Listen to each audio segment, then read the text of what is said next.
Panoorin nyo yung video na to kung paano ko ginawa itong cellphone cover o sunlight protection cover. Ayan.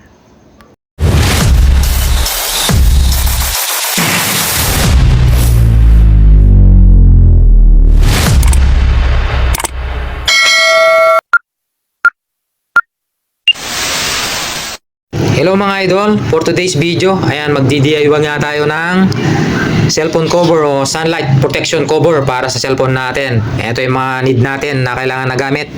Metal squala, yung mahaba, tsaka yung maliit. Metal squala, tsaka isang batal na rugby. Pangdikit natin, tsaka pangtawas natin isang cutter.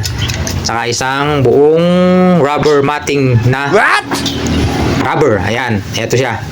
Kaya tinabas ko na yan, no? Pero ito yung pinaka-pattern natin, no? Ito yung pattern natin.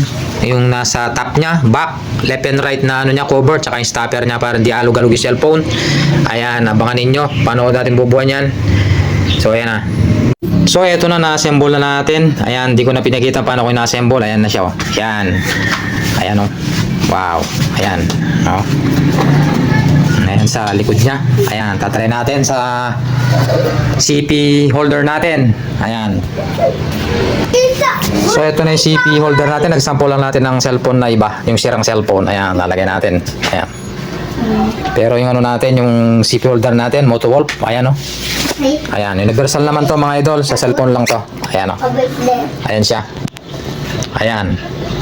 May protection na yung cellphone mo sa init ng araw. Ayan, oh. Ayan, idol.